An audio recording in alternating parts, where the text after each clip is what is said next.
Hello everyone, welcome to our channel Legal Mind Map. So today in this video we'll cover introduction to design law, जिसमें जो है हमारा design act 2000 के under इसमें हम meaning, evolution, judicial pronouncement, nature of copyright protection, extension, की provisions, examples and case law cover करेंगे. So let's start our video. सबसे पहले एक छोटा सा इंट्रोडक्शन देख लेते हैं डिजाइन का. डिजाइन एक तरीके का पैटर्न होता है जो कि बहुत इंपॉर्टेंट रोल प्ले करता है किसी भी चीज में जो भी हम परचेज करते हैं किसी भी इन्वेंशन के अंदर. ठीक है, like it making essential role in making a strong impression. हमारे माइंड पे एक बहुत बड़ा इंप्रेशन छोड़ता है डिजाइन, बिकॉज हम मोस्ट ऑफ द चीजें थिंग्स जो भी हम देखते हैं वो हम डिजाइन ही देखते हैं पहले उनका. ठीक है, this makes it crucial to protect. अब डिजाइन बहुत ही मेहनत से भी बनाया जाता है, पैटर्न होता है एक तरीके का जो बहुत मेहनत से डिजाइन किया जाता है. तो ये बहुत इंपॉर्टेंट है कि उसको प्रोटेक्ट किया जाए, because it is very important हमारी चॉइस मेकिंग में फ्रॉम बीइंग कॉपीड. तो उसको क्यों प्रोटेक्ट किया जाए? ताकि उसे कोई कॉपी ना कर सके और उसका मिसयूज ना कर सके. सो इसी वजह से हमारे पास डिजाइन एक्ट है. ठीक है, ताकि जो डिजाइन की यूनिकनेस है वो मेंटेन रहे. Now meaning and definition of design under section 2D of the design act. तो मैं आपको समझाने वाली हूँ जो सेक्शन 2D के अंदर डेफिनेशन है उसको अच्छे से एक्सप्लेन करूंगी मैं आपको, और उसके बाद जो मेन डेफिनेशन है उस पे जाएंगे हम. विदाउट एक्सप्लेनेशन अगर मैं डायरेक्ट आपको मेन डेफिनेशन समझाऊंगी तो थोड़ा सा आपके लिए डिफिकल्ट होगा, इसलिए हम पहले से डेफिनेशन को अच्छे से ब्रेक डाउन करके समझेंगे. की फीचर्स ऑफ अ डिजाइन. ठीक है, तो डिजाइन के अंदर क्या क्या आ रहा है उसके मेन फीचर्स. शेप. ठीक है, डिजाइन के अंदर क्या कवर हो रहा है? किसी चीज का शेप, फिगर या फिर configuration.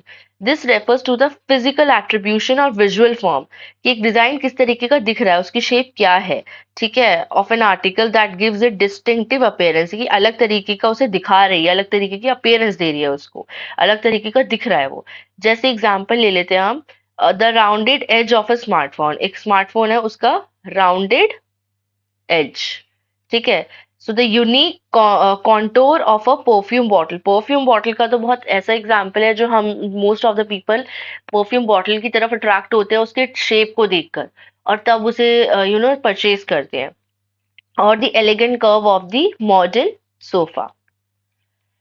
Now applied to an article, the design must be implemented on a tangible product. यानी एक ऐसा प्रोडक्ट जिसे टच किया जा सके, डिजाइन उस प्रोडक्ट पे बनना चाहिए.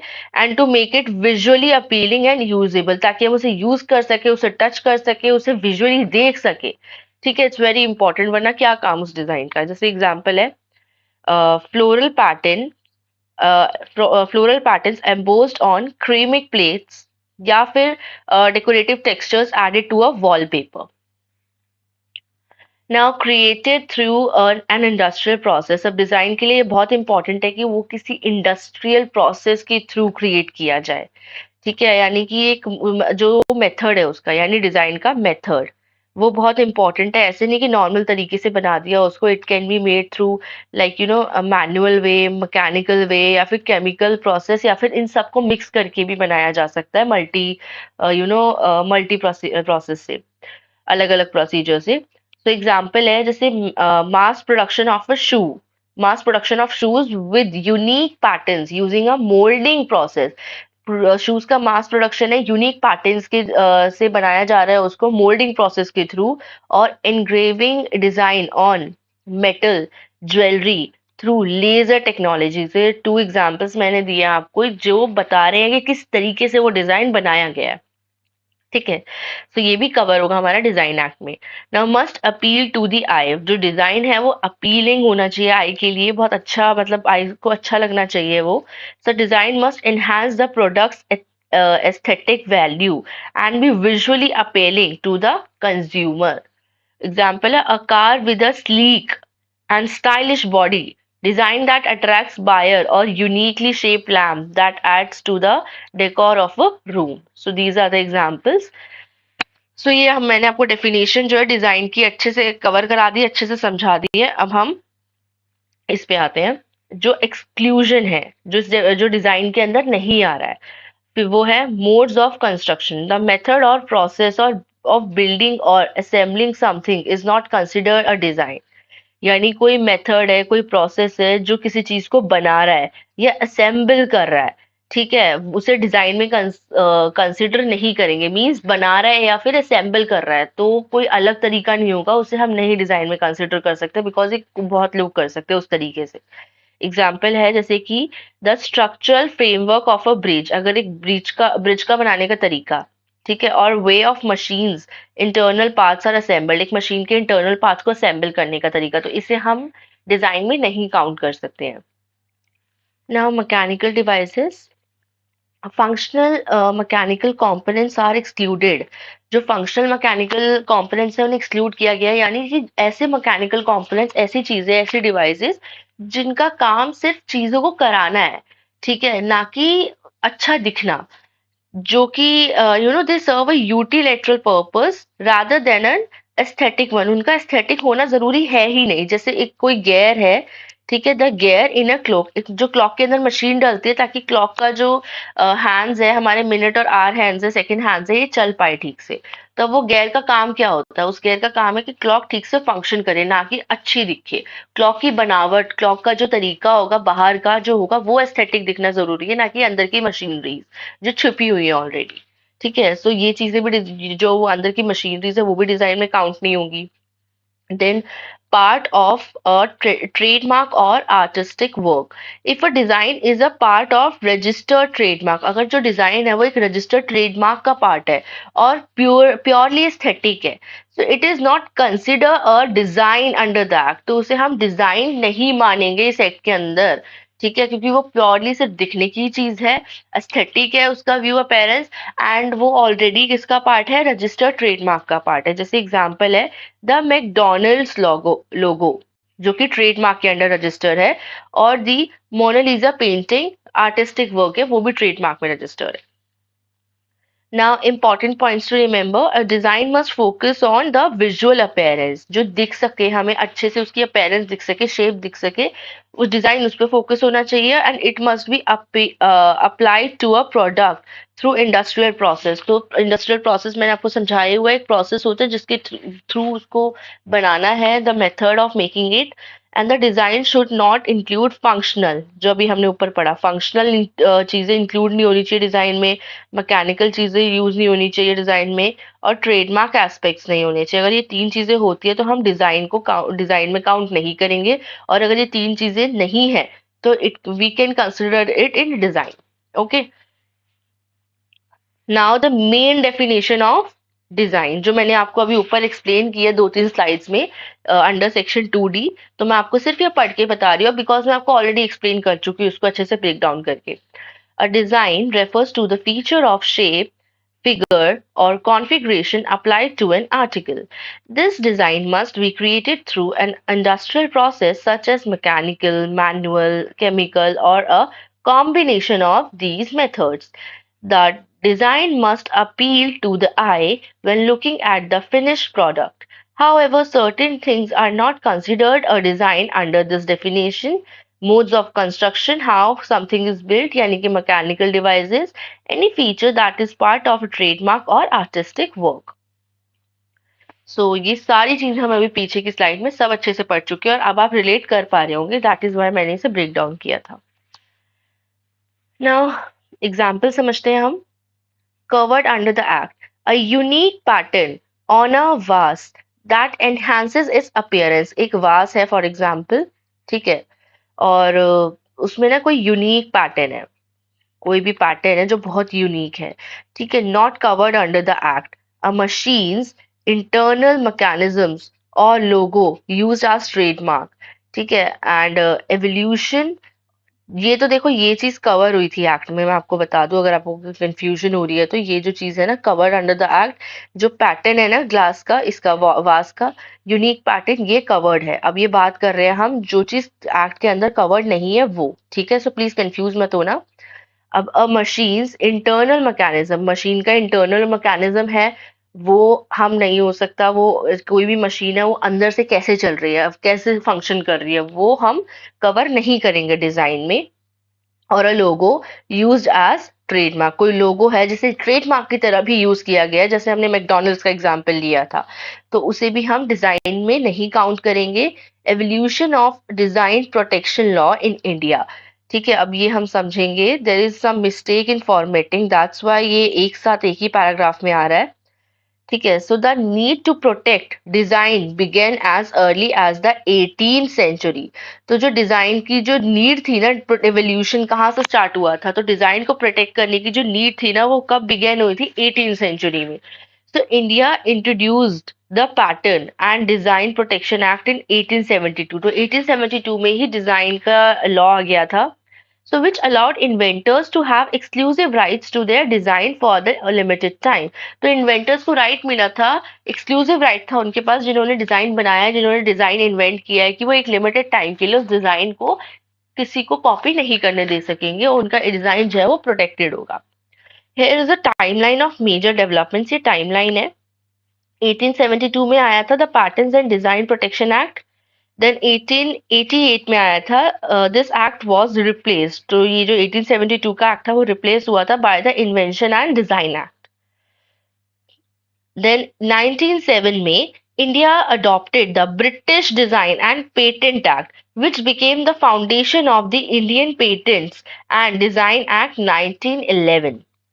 फिर 1933 में रूल्स व फ्रेम, रूल्स बनाए गए थे रजिस्ट्रेशन के लिए, registering and enforcing design under the 1911 act. यानी जो हम हमारा 1911 एक्ट था, इसी के अंडर रजिस्ट्रेशन के रूल्स बनाए गए थे।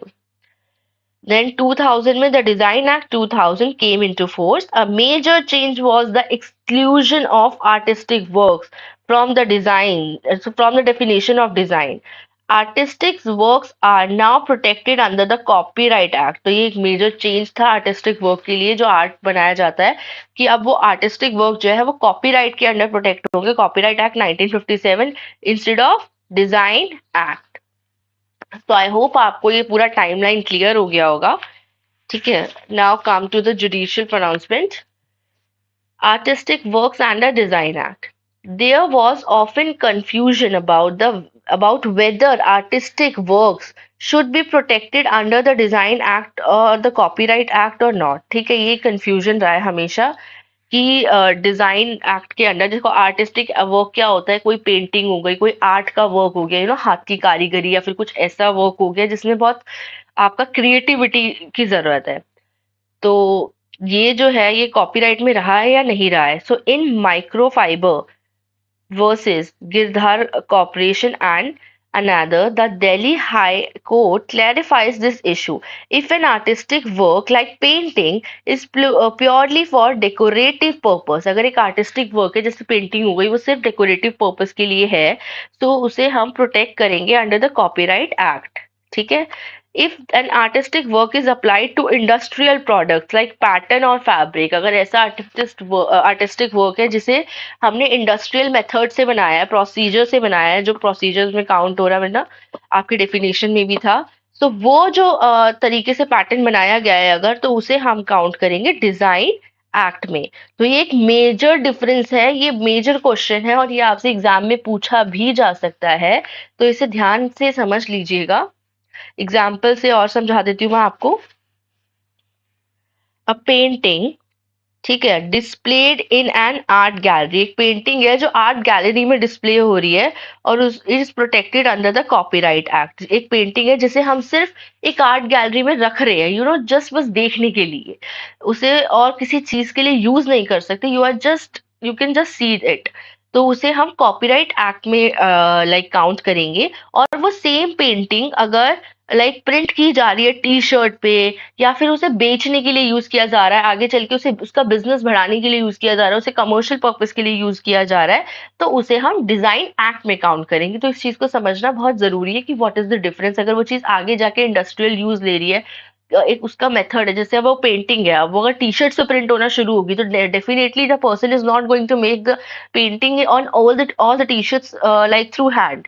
वो एक इंडस्ट्रियल प्रोसेस से निकलेगी, वो जाके प्रिंटिंग मशीन में जाएगी, जो भी प्रोसीजर होगा मशीन का वो टी शर्ट पे उसको प्रिंट करने का, उस सब से ओवर थ्रू लाइक उस सब से गो थ्रू करेगी, and then it will go further, and वो सेल होगी मार्केट में। तो वो एक अलग प्रोसीजर हो जाता है, तो इसलिए उसे डिजाइन एक्ट में कवर करेंगे हम। और एक पेंटिंग है, एक पीस एक बन गया और बस वो आइस में को अच्छा लगे, उसे देख सके, इसलिए उसे एक म्यूजियम में सजा के रख दिया है, तो वहां पे वो कॉपीराइट में कवर होगी। So I hope you understood the difference. Now rewarding designers for their effort. The Design Act is meant to protect the creativity and hard work of the designers. It encourages people in industries to come up with new innovations, designs by offering them legal protection. यानी जो design act है वो enhance करता है और वो encourage करता है कि लोग जितनी क्रिएटिविटी उनके अंदर है वो निकाले बाहर, क्योंकि उनके डिजाइन कोई चोरी नहीं कर सकता, कोई कॉपी नहीं कर सकता, कोई मिसयूज नहीं कर सकता। उनके डिजाइन जो है डिजाइन एक्ट के अंडर प्रोटेक्ट होंगे। ठीक है, तो उनको एक एश्योरेंस मिल जाएगा कि जो भी उनकी क्रिएटिविटी और जो भी उन्होंने मेहनत से किया है अपना काम, वो उन तक रहेगा और उन्हें उसका प्रॉफिट मिलेगा और क्रेडिट भी। So this ensures that no one else can copy their unique designs and sell similar products. अब एक एग्जांपल लेते हैं। इमेजिन करें कि एक कंपनी है जो क्रिएट करता है एक ग्लास बॉटल जो कि बहुत ही यूनिक शेप का है एंड अट्रैक्टिव शेप है, जो कैच करता है कस्टमर्स की अटेंशन को। जैसे मैंने एक एग्जांपल के लिए आई जस्ट मैंने एक पिक्चर भी लगाया है यहाँ पे। So this design helps the company stand out in the market. So ये जो डिजाइन है वो कंपनी को स्टैंड आउट करने में हेल्प करेगा, एक मार्केट वैल्यू, मार्केट इमेज बनेगी कंपनी की, जो इंश्योर करेगा कि जो अदर्स है उसे कॉपी नहीं कर पाए उसके यूनिक डिजाइन और शेप को, और ऐसे सिमिलर बॉटल्स ना बना पाए। So the Design Act protects the designer's efforts by giving them exclusive rights over the design. अब आता है nature of copyright protection in designs, कि नेचर क्या है कॉपीराइट प्रोटेक्शन का डिजाइन्स में। Section 11 of the design act 2000, when a design is registered, जब एक डिजाइन रजिस्टर होता है under the design act, the person who created it gets exclusive rights, उसे एक्सक्लूसिव राइट मिलता है जो डिजाइन बनाता है उस डिजाइन के ऊपर, उसका पूरा हक होता है और उसे एक्सक्लूसिव राइट मिल जाते हैं under this act. This means that they are the only ones allowed to use, sell और reproduce the design। क्या है एक्सक्लूसिव राइट? यानी वो ओनली पर्सन है जो डिजाइन को यूज कर सकते हैं, सेल कर सकते हैं और रिप्रोड्यूस कर सकते हैं, और वो किसी और को भी अलाउ कर सकते हैं यूज करने को। Now, duration of protection. The copyright protection lasts for 10 years from the date the design is registered. This is very important to know. कब से 10 years की बात की जा रही है? From the date the design is registered, तब से लेकर 10 साल तक आपका कॉपीराइट प्रोटेक्शन रहेगा। And this period can also be extended for another 5 years if needed। और ये पीरियड 5 years तक और एक्सटेंड हो सकते हैं, यानी 15 साल तक, यानी टोटल 15 साल। अगर 5 साल हम और एक्सटेंड कर देंगे तो अगर जरूरत हुई तो। ठीक है, now the same thing is here and example now. ठीक है, imagine a company designs a unique chair. एक कंपनी है, उन्होंने यूनिक चेयर डिजाइन किया है with N innovation and visually appealing shape. तो उन्होंने एक इनोवेटिव विजुअलिंग अपीलिंग शेप के साथ एक चेयर डिजाइन किया है। Once the design is registered, एक बार जो डिजाइन रजिस्टर हो गया उनका, सो द कंपनी जो है उनके पास एक्सक्लूसिव राइट आ जाएगा 10 साल तक, कि वो कंपनी ही अपनी मर्जी से ही उसे बेचेंगी, उसे मॉडिफाई करेंगी। अगर किसी को यूज भी करने देना है तो उस कंपनी की परमिशन के बिना कोई और उसे यूज नहीं कर सकता है।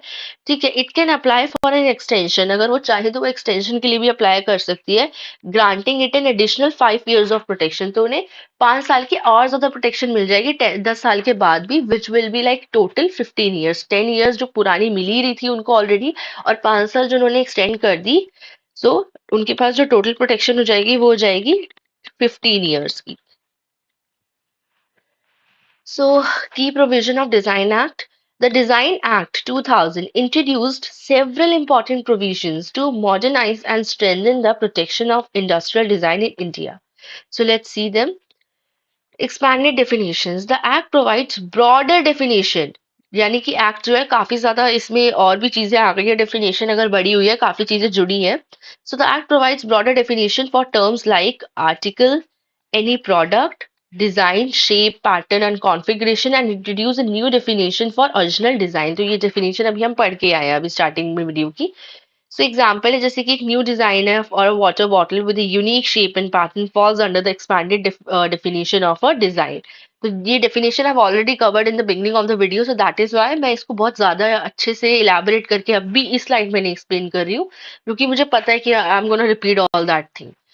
Now, global alignment, Paris Convention. India is a member of Paris Convention. ठीक है, of the World Trade यानी WTO, World Trade Organization. This means inventors from member countries can claim priority rights in India, vice versa. अब ये priority right, ये सब चीजें बहुत अच्छे से आप पीछे की प्लेलिस्ट देखेंगे तो बाकी टॉपिक्स में भी, पेटेंट में, इन सब में समझाया हुआ है. फिर भी और अच्छे से समझते एक बार एग्जाम्पल देख लेते हैं. A designer in France can apply for registration in India. एक फ्रांस का डिजाइनर है, वो अप्लाई कर सकता है इंडिया में रजिस्ट्रेशन के लिए और वो क्लेम कर सकता है priority over their design if it has already been registered in France under the Paris Convention rule. Because अगर Paris Convention rule में India is one of the member, as we know India already member है, तो अब वो person जो है अब एक मेंबर कंट्री के पास से आके इंडिया में भी प्रायोरिटी क्लेम कर सकता है कि आप जो मेरा डिजाइन आप इसको रजिस्टर कर सकते हैं. ठीक है, बिकॉज वो एक मेंबर कंट्री से बिलोंग करता है, वो भी पेरिस कन्वेंशन की. तो आई होप यहाँ पे क्लियर हुआ होगा आपको ये पॉइंट.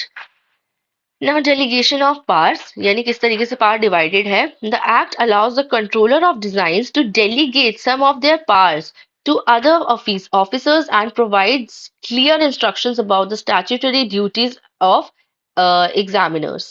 जिसे कि रिमूवल ऑफ सीक्रेसी पीरियड, कि कब तक सीक्रेट रहेगा और उसके बाद कब रिमूव हो जाएगा. Earlier there was a 2 year secrecy period. पहले क्या होता था, सिर्फ 2 साल का सीक्रेसी पीरियड हुआ करता था डिजाइन के लिए, पहले की बात है ये. ठीक है, जिसमें कोई भी इंफॉर्मेशन होती थी अबाउट द रजिस्टर्ड डिजाइन उसे पब्लिकली अवेलेबल नहीं किया जाता था. Now this period has been revoked. इस पीरियड को वापस ले लिया गया है एंड मेक यानी कैंसिल कर दिया गया, making registered design open for inspection sooner. जल्दी से जल्दी उस डिजाइन को इंस्पेक्शन के लिए ओपन कर दिया गया है ताकि बाहर इंफॉर्मेशन आती भी है तो उसे उसका इंस्पेक्शन हो पाए. जैसे एग्जाम्पल है, now, if the competitor wants to check whether a design is registered, they can access this information much faster. अब किसी भी competitor को check करना है कि ये डिजाइन रजिस्टर हुआ है या नहीं हुआ है, तो पहले उसको दिक्कत आएगी क्योंकि 2 साल तक तो बाहर आती ही नहीं थी इन्फॉर्मेशन, बट अब ऐसा नहीं है तो वो इजीली चेक कर सकता है. Now stricter punishments for infringement. तो डेफिनेटली अगर रूल्स यहाँ चेंज हुए तो यहाँ भी चेंज होंगे, क्योंकि जैसी चीजें बाहर जल्दी आती है तो उनके कॉपी होने के, मिसयूज होने के चांसेस भी बढ़ जाते हैं. So the penalties for copying or misusing a registered design have been increased under the new act. Example, if someone illegally copies a patent furniture design, they can face significant fines or legal actions. Now, avoiding anti-competitive practices, the Act introduced provisions to prevent unfair terms in licensing agreement, ensuring fair competition. कोई भी गलत conditions, गलत term ना रखी जा रही हो licensing provide करते हुए, इस बात का ध्यान रखा जाता है. Act इस बात का ध्यान रखता है, provide करता है बहुत strict provisions. ठीक है, जैसे एग्जाम्पल है, कंपनी है वो a company cannot impose unreasonable restrictions on someone licensing their design. Unreasonable restrictions नहीं लगा सकते कि हम आपको तभी ये डिजाइन यूज करने देंगे या फिर कभी तभी ये इस डिजाइन से प्रॉफिट लेने देंगे जब आप हमारी अनफेयर डिमांड्स को भी पूरा करेंगे या फिर ये चीजें नहीं कर पाएंगे. तो वो अनफेयर तरीके से चीजें करना गलत है. आप रीजनेबल डिमांड्स रख सकते हैं अगर आप किसी को अपनी चीजों को यूज करने दे रहे हैं, डिजाइन को यूज करने दे रहे हैं तो, but not unreasonable things such as preventing them from using similar design for unrelated products. Now, substituting of application. The Act allows for the substitution of an application before a design is registered. तो Act allow करता है कि आप application का substitution भी ला सकते हैं design के register होने से पहले. This means applicant can make changes. Applicant changes कर सकता है application के अंदर ताकि proper registration हो सके, कोई दिक्कत ना है registration में. जैसे example है, if a mistake is discovered in a design application, अगर कोई mistake हो जाती है design application में, so जो applicant है उसे correct कर सकता है बिना किसी दिक्कत के. The applicant can correct it without starting the process from scratch. उसे स्क्रैच से जीरो से प्रोसेस स्टार्ट नहीं करना पड़ेगा. रास्ते में जहां भी दिक्कत आ गई है, जैसे यहाँ पे दिक्कत आई है, ऐसे 3-4 स्टेप्स थे उसमें यहाँ दिक्कत आई है, तो यहीं पे ठीक कर देगा और आगे बढ़ जाएगा. ये नहीं कि दोबारा से उसे एप्लीकेशन लगानी पड़ेगी, वापिस से सब कुछ करना पड़ेगा, nothing like that. Now public access to registered design. Once design is registered it becomes part of public domain. अगर एक बार डिजाइन रजिस्टर हो गया है तो वो पब्लिक डोमेन का पार्ट हो जाएगा and any one can inspect it. कोई उसे एग्जामिन कर सकता है, इंस्पेक्ट कर सकता है कि कहीं ये डिजाइन जो रजिस्टर हुआ है ये तो किसी की कॉपी नहीं था। ठीक है, कि कोई दिक्कत तो नहीं है इस डिजाइन में या एनीथिंग। ठीक है, तो इससे क्या होता है, ट्रांसपेरेंसी आ जाती है कि जिसको ये राइट मिला है वो जायज मिला है, किसी की कॉपी करके नहीं मिला है। अब मैं एग्जांपल, आई डोंट नो आपको विजिबल है या नहीं, क्योंकि मुझे भी थोड़ा सा कम विजिबल है, मैं आपको पढ़ के बताती हूँ। A company can check whether a design they plan to create is already registered और नॉट। ठीक है, सो एक कंपनी है वो चेक कर सकती है कि जो डिजाइन उन्होंने like they plan to create, जैसे कोई कंपनी है उनको एक डिजाइन बनाना है।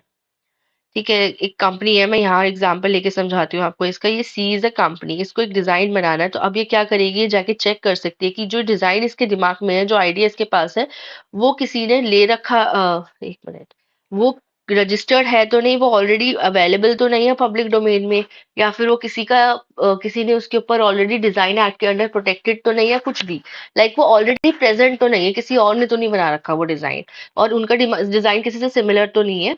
ये सब चीजें वो चेक कर लेंगी, बिकॉज अब चीजें जो भी रजिस्टर्ड है वो भी पब्लिक डोमेन में है, एंड उसके बाद वो अपना डिजाइन इन्वेंट कर सकती है। So this is what it means public access to registered design, 8th point जो हमारा था। Now maintenance of records. A computerized register of design has been introduced, making it easier to maintain and access records of all registered design. तो computer में अब सारी चीजें already mention होती हैं, ऑलरेडी सब कुछ रजिस्टर्ड, जो रजिस्टर्ड डिजाइन है वो सबका डेटाबेस कंप्यूटर में मिल जाता है, ताकि इजीली पता चल जाए और एक लिस्ट बनी बनी रहे। Everything should be in written and everything should be in records. Now, appeal to the High Court. Under the new act, appeals against the controller's decisions are now directed to the High Court rather than the central government. ठीक है, I'll explain you with the example कि if a designer is unhappy, अगर कोई designer unhappy है controllers के decision से, तो to reject their application, की कंट्रोलर ने उनकी एप्लीकेशन रिजेक्ट कर दिया एक्ट के अंडर रजिस्टर होने से, so they can challenge this in the high court. So this is what in the appeals point. Now, cancellation proceedings. Cancellation of a registered design can now be initiated directly before the controller of designs instead of the high court. जो cancellation है registered design का, वो directly initiate किया जाता है controller के पास, controller of the design के बाद high court की जगह, यानी controller of design के पास जाएगी वो बात सीधा, not high court. Additional grounds for cancellation have also been introduced, giving more clarity on when a design's registration can be invalidated. अब आपको एक बार एक एग्जांपल ले लेती हूँ तो पॉइंट अच्छे से समझ में आ जाएगा। If a registered design is found to have been copied, अगर कोई रजिस्टर्ड डिजाइन है जिसका पता चलता है कि कॉपीड है, ठीक है, और ओरिजिनल नहीं है, तो उसे उसी टाइम पे कैंसिल कर देंगे, और वो कैंसिल कौन करेगा, सीधा कंट्रोलर ऑफ डिजाइन, ना कि हाई कोर्ट। तो ये जो मेन काम होता है इसके लिए ऑलरेडी एक बॉडी बना रखी है, एक ऑर्गेनाइजेशन बना रखी है, तो हाई कोर्ट के पास कम ही जाना हो पाता है इन चीजों को लेकर, पहले इधर ही काम हो जाते हैं। Now copyright and design. ठीक है, इसके कुछ एग्जांपल्स है जो समझते हैं अब हम। जैसे कि है Coca Cola bottle design. The unique contour shape of the Coca Cola bottle is the registered design. तो ये सब आई थिंक आप लोगों को आइडिया होगा पहले से भी।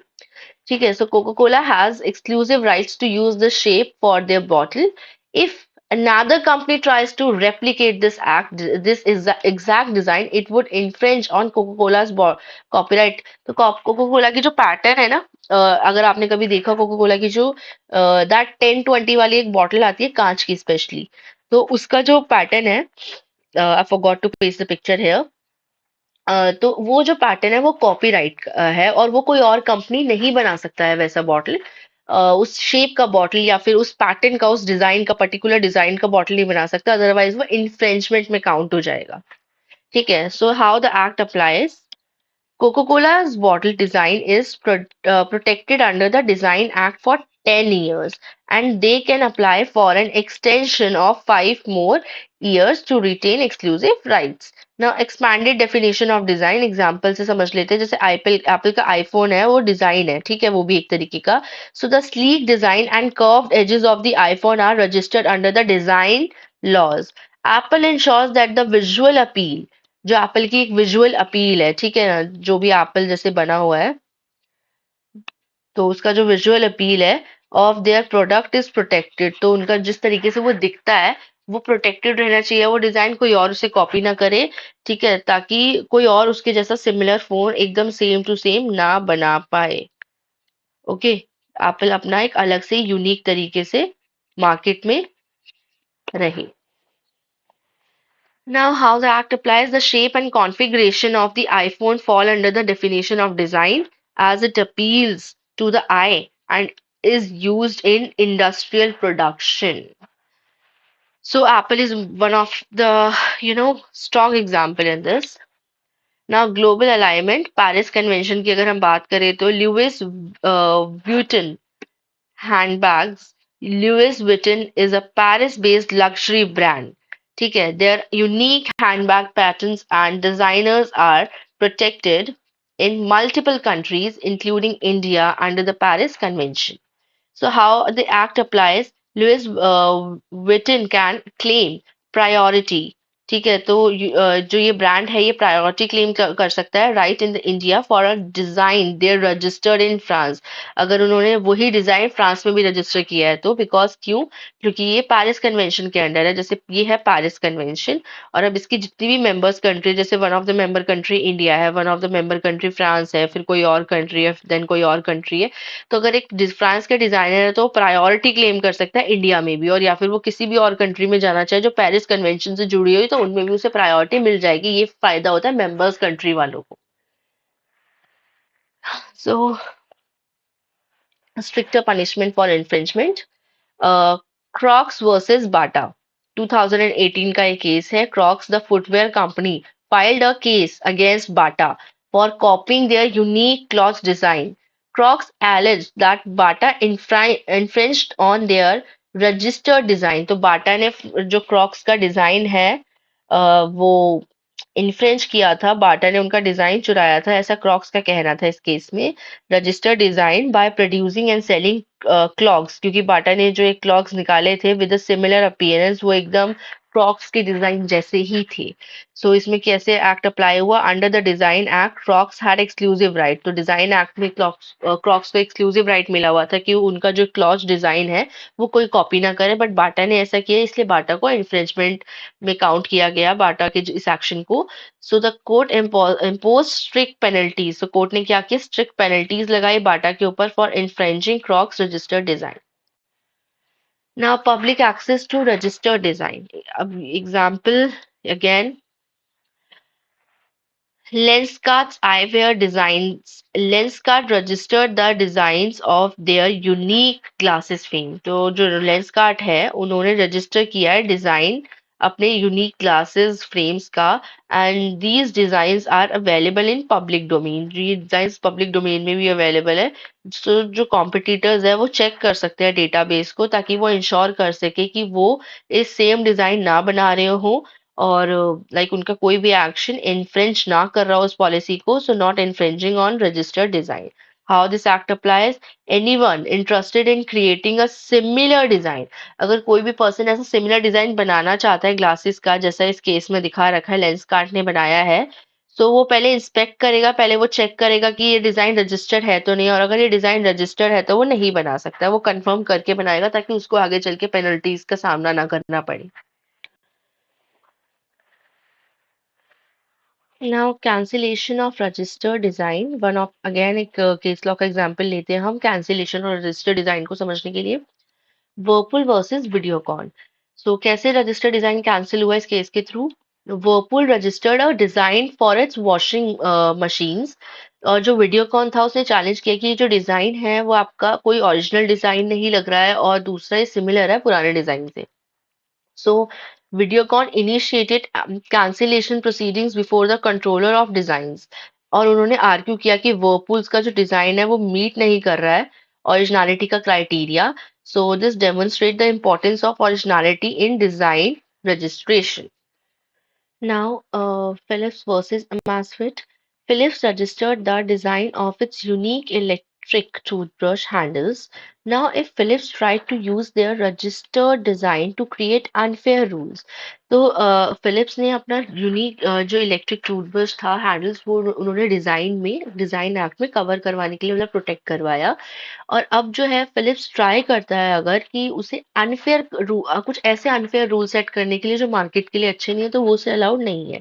ठीक है, अब जैसे एग्जांपल है telling competitors they cannot use similar design for completely unrelated products। अब इसका क्या मीनिंग हुआ कि ना आप उसने टूथब्रश के लिए वो डिजाइन चूज किया, इसका मतलब ये नहीं है कि वो डिजाइन उसके जैसा डिजाइन इनफैक्ट किसी अनरिलेटेड प्रोडक्ट के लिए यूज ना हो। बेसिकली दे कैन यूज, कोई ट्रिमर के लिए यूज कर सकता है वो डिजाइन, कोई किसी और इलेक्ट्रॉनिक आइटम के लिए यूज कर सकता है, कोई फोन के लिए यूज करना चाहे। मतलब I am just giving you different examples कि अनरिलेटेड प्रोडक्ट क्या हुआ, जो टूथब्रश नहीं हुआ कोई और रिलेटेड प्रोडक्ट, कोई और ऐसा प्रोडक्ट हुआ जो टूथब्रश के रिलेटेड प्रोडक्ट में नहीं आता है। तो वो ऐसी कंडीशन रख सकता है कि आप रिलेटेड प्रोडक्ट यानी कोई और सेम डिजाइन टूथब्रश में यूज ना करें, बट हाँ अनरिलेटेड प्रोडक्ट्स में यूज कर सकते हैं। और अगर वो ये कंडीशन रख रहा है कि आप अनरिलेटेड प्रोडक्ट्स में भी यूज नहीं करोगे तो वहां पे वो गलत हो जाएगा। सो इट वुड सीम, वो क्या लगेगा, it would be seen as anti competitive practice, कि वो कॉम्पिटिशन चाह ही नहीं रहा, विच इज रॉन्ग। ठीक है। So how the act applies, the design act prevents, तो डिजाइन एक्ट प्रिवेंट करता है कंपनीज को like Philips from using their registered design to limit competition unfairly in the market. Market में healthy competition is important, तो unfairly जो ये Philips करता, अगर इस तरीके से कोई भी चीज ये करता तो वो गलत होता। सो फेयर मार्केट प्रैक्टिस होनी चाहिए और कंज्यूमर को चॉइस करने का मौका मिलना चाहिए। Consumers benefit from more option in the market, क्योंकि कस्टमर्स का बेनिफिट ही ऑप्शंस के साथ है मार्केट में, उन्हें मोनोपोली में चीजें मिलेंगी तो ऐसे it's not going to be the correct way.